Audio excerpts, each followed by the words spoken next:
All right, aloha guys, Eric West here, hawaiirealestate.org, coming to you live from the beautiful island of Maui, Hawaii. Look who I'm here with.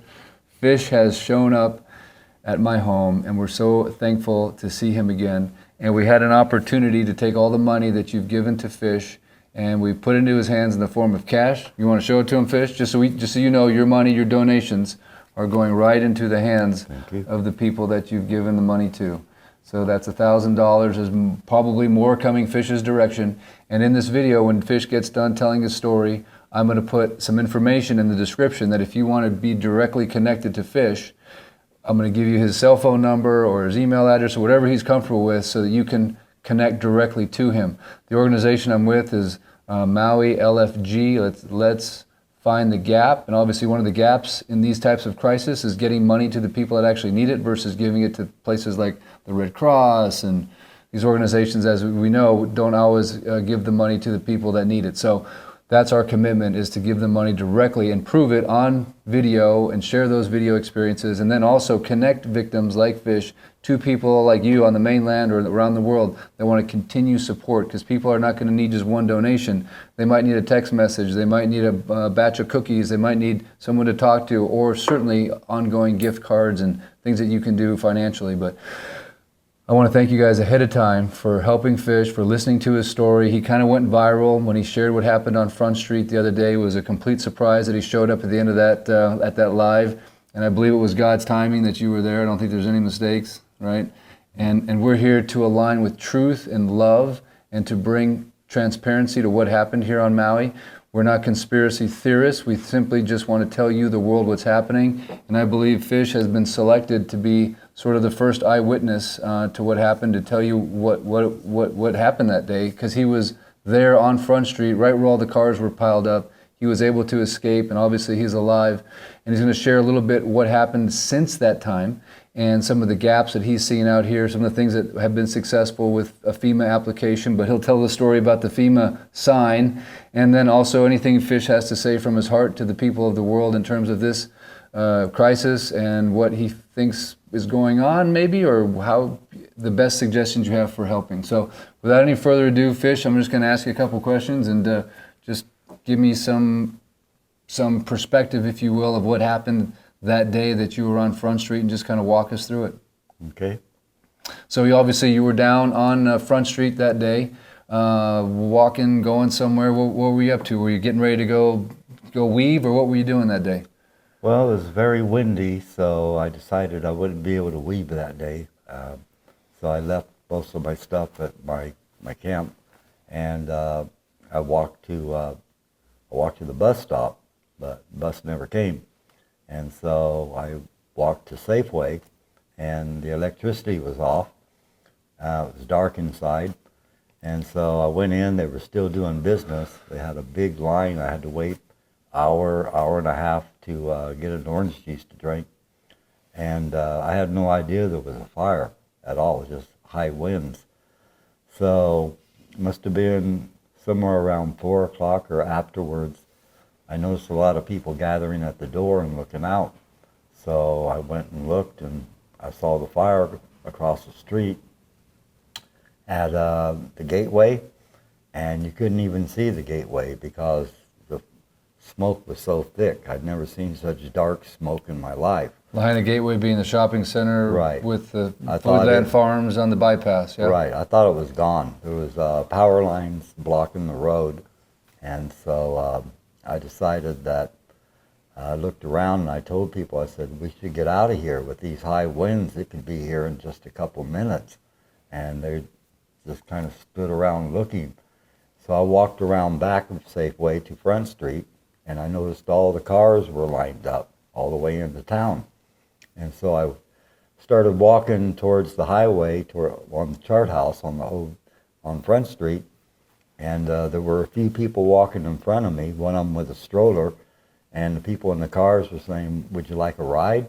And they all got in. And they asked me, I said, no, there's a fire back there. You guys better get moving. And how many cars were on Front Street at that time, would you say? Hundreds. Hundreds? Yeah, so as just far packed. back as you could see. And so I kept walking towards the highway, towards the chart house. I figured there must be a pole down or something there to keep the cars from going out. And the closer I got, I realized there wasn't nothing obstructing the traffic. There was just a policeman there. And I started wondering myself if he was going to let me get out. But I looked up the highway and I saw a bicyclist and another person walking. I went, okay, they got out. But I was wondering, why are they keeping the cars here?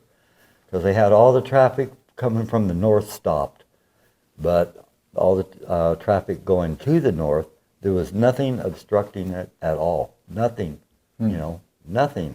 So would they? So there were some power lines that were down right there at Waihekuli by where the chart house is. Well, no, there weren't. There weren't. At that time, there was not. There was not. As far as I don't know if they came down later, but at the moment I walked there were no power lines. There was nothing obstructing the traffic from going out up north. So about what time would you say that was, to the best of your recollection? It was after 4. After 4 o'clock, and you're saying believe. Front Street is packed with cars. It's all packed all the way down, because when I came out of the back of Safeway, I looked, and as far as I could see, there were cars that way, and there were cars all the way to the end where the chart house was at. And when I got there, the cop who was there, I'm sure he couldn't see what was down the road, because of the way the intersection the way it turns, was there. it curves right there. But I didn't see any reason or anything to prevent the cars from leaving. There was nothing obstructing it. Was there one police car there or 2? No police cars, just a policeman. So what was blocking the road? Just him? Just him. He was there in the front. So why do you suppose people wouldn't just go, I mean, I'm sure they eventually did, but why would they not just go around him? Do you think that eventually they did go around him? I would imagine when the fire, I wasn't there, but Right. when you see a fire, I mean, you're going to go. Right. I was told by the owners of Island Lock and Safe, they spoke a couple of days ago on this live, and they said when they were trying to leave Lahaina town, each exit had 2 police cars that were blockading the exit. So you didn't see that. You just saw one policeman standing there. You didn't see 2 cars blocking the blockade, blocking the exits. No. Just one guy saying, no, you can't come here. Right. Got you. Okay, got you. And so then what happened? Well, I walked past him, and I kept, every 2 minutes or every few minutes, I kept looking back. I didn't see anybody walk out, didn't see anyone on bicycle, didn't see any of the cars coming out at all. And so I got up to where the traffic was stopped coming from the north, and I'm looking up north, and I'm wondering, why aren't they letting them out? And so these are the cars that are coming down from Kapalua, yeah, they Kaanapali, had them Honolulu? stopped about a half a mile away from Front Street. So were they stopped at the police station exit? No, they were all the way, they were stopped right at the point where when you're coming from the north, there's a turnoff to go onto Front Street. Just before that. Just before that. Okay, so about where the guy with the sign that sits all the time that says Jesus, about there? Further down. Further down. Okay, so further down towards the police station. Just about the end of where the ramps are at. You have the ocean and this. So they were all stopped there. And again, I was wondering, are they going to let me through? But I saw some people walking up ahead of them, and I kept looking back, and nothing. Nobody coming out, no cars moving, and I got all the way to the around where the fire station was, and that's where I couldn't see anything anymore, and I just kept walking. And I was just wondering, why are they keeping those cars there? I had no idea what happened afterwards. Right. I didn't know until the next day. But it just really perturbed me that why? It just didn't make sense. Yeah. Now, since then, you've had some time to think about it and talk to people and recollect or whatever. Any answers? Do you have any interest, insight, or retrospective thoughts of what they were trying to accomplish with that? Not really. I just feel guilty of not dressing the cop down or something, I had no idea. And it was not until the next day, a few days after that, it started hitting me about what had happened, and I feel guilty. Right. But there's got to be some logical reason that the cop would try to stop people there, right? Well, he must have been under orders. Oh yeah, don't feel guilty. Some kind of orders that he was given, but you couldn't logically see the explanation for it. Is that all I'm getting at? No. Okay. I also had that strange fear that he wasn't going to let me out, and what is going on here? It was, as I said, it's a combination of stupid and evil. Right. It's the only way I can describe my feeling about it. It's just the explanation. There is not really a logical explanation other than stupid meets explanation. evil. So that night, did you just hunker down because it was blowing 60, 70, and the fire's raging? Destroyed my tent. I woke up the next day. I've never been so filthy in my life. Everything was filthy, and so I went and took a shower, and then I saw some people, and I asked them, "Is Safeway open?" And they said, "Yeah." I said, "Okay." So I walked into town, and then I realized when I got to Lahaina, the fire had stopped right next to the tennis courts. It had gone that far. I had no idea it did. And as I was walking down the highway, I'm seeing across the highway everything burnt. And I'm like, got this far? And then I started thinking about Front Street. And I got to Front Street and they had it blocked off. And I looked and I saw no, it wasn't in my head. It's just. You had no idea that I had no was idea. the destruction. I just went shock. Yeah.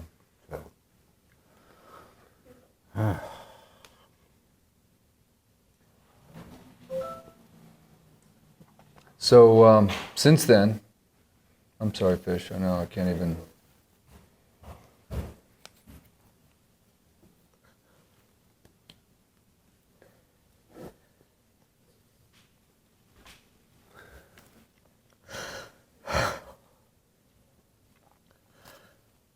Sorry, I've been holding back all this time.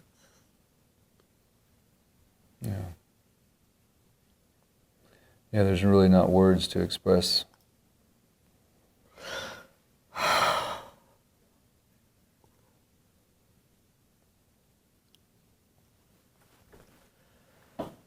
Sorry.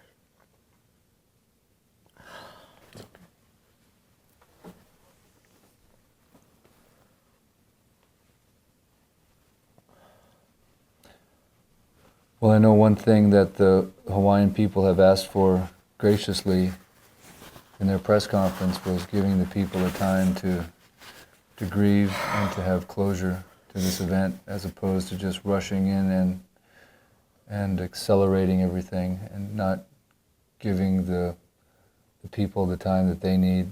Every culture has a different way of handling these situations, and their way needs to be honored, and they feel like they're not being listened to.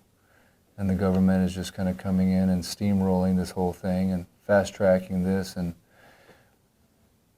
is it okay if we switch gears a little bit and talk about what you think is going on, or do you have any theories or anything you want to share in that regard? Or I mean, I know I just heard this morning that Biden's given FEMA an extra $12 billion. So, and I mean, what on the front to say, oh, we're giving $200 million to Ukraine, to kill people, and then we're going to give the Hawaiian families $700. One time, $700. I mean, what an insult. Yeah. Just and no comment. Ha ha ha. Just right in your face. Right in your face. You don't even have to be a conspiracy theorist to see, just, and then they, talk about, oh, we're going to use, the state's going to take all the land from the people and all this, and then all the children that's disappeared, and there's just slowly, there's 100, 110, 111, and we know that there's a lot more. It's just, right.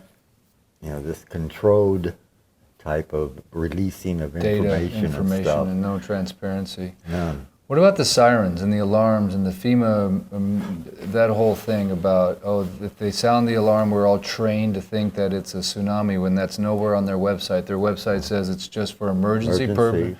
And tune into your AM, FM radio, check your cell phone for further direction on how to avoid danger. Why is the narrative that they haven't corrected yet from the emergency director talking about this tsunami thing and he doesn't regret turning on the siren? I mean, could you imagine saying that in the wake of all these people that have died, and they don't come out and correct the record? Plausible deniability. Oh, we thought the people would run into the mountains and run Malka and into the flames. It's insanity, right?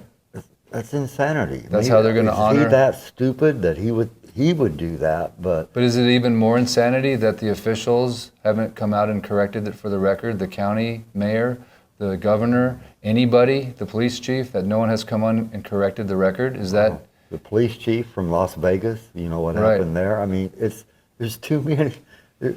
There's three things. It's called happenstance, coincidence, and enemy action. That's from a James Bond novel.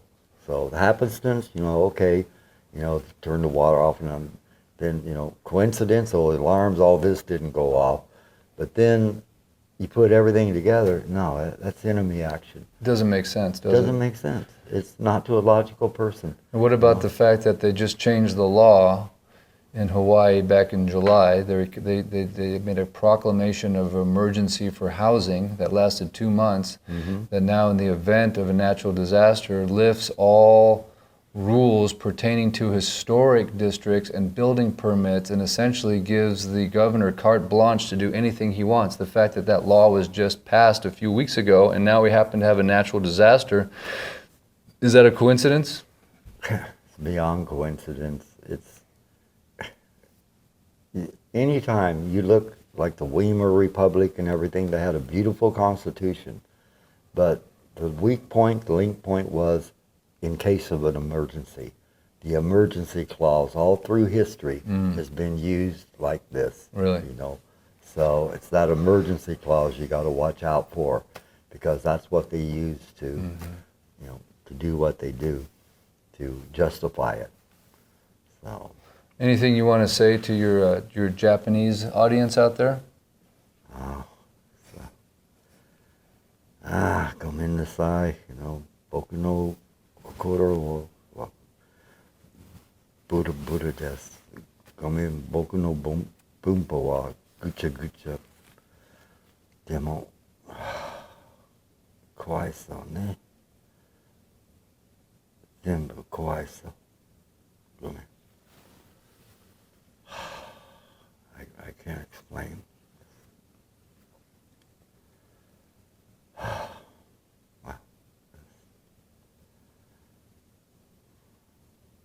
That's about all I have to say. It is? Okay. All right. Thank you, Fish. I appreciate it very much. Seriously, you're a good man. You're an intelligent man, and you have a servant's heart, and I appreciate you. I'm so thankful you're alive. And I want to tell the audience that this is a man worthy of helping. And if you want to, we're going to share some kind of contact information, whatever you're comfortable with, so people can reach out directly and help you. And also, of course, we always have our GoFundMe, which is lahainafirefund.com. If they give and call you out, all that money is going to go directly to you, but we're committed to helping survivors and victims of this crime directly. And you got the $1,000 already, right? So yeah. we're proving that we're putting our money where our mouth is, and we'll document that so that we get rid of all of the naysayers and the haters. But we're here to provide truth and love. Truth and love, that's our mission. Truth and love to the people involved in this, and to fill the gaps where they're needed. One last question, are there any gaps that you see right now for the community? I mean, there's lots of gaps, don't get me wrong, but is there a glaring gap that you're seeing that the government should know that needs to be filled at this moment? Or anything you want to say in regards to a need that you're seeing in the community? You've been out there, you've been sleeping outside even after this has happened. You haven't taken advantage, obviously, of the free hotel rooms. At least I don't think you have. But just so you know, I think you can get a free hotel room right now. But are there any gaps that you see out there that you want to share before we sign off? The only gap I see is of the truth. There's a big gap in the truth. The people need to know the truth. You know, just quit lying to us. Yeah. Just quit lying. That's all. Okay, well, thanks again. Hey, guys, thank you so much for tuning in to this episode of Maui Post-Fire Nightmare. And we thank you for watching this. We thank you so much for sharing this video. We need to break the internet. You need to share this on your TikTok, your Instagram, your Facebook, your LinkedIn, your text messages, anything you can come up with to share this, because obviously there is this thing known as suppression. Share it on your Twitter. Please raise the alarm that we still don't have any internet on Maui. There's hardly any phone communication. I'm on a Starlink right now. We need more Starlinks, so we ask you to please help. And if you feel for a guy like Fish, please do give.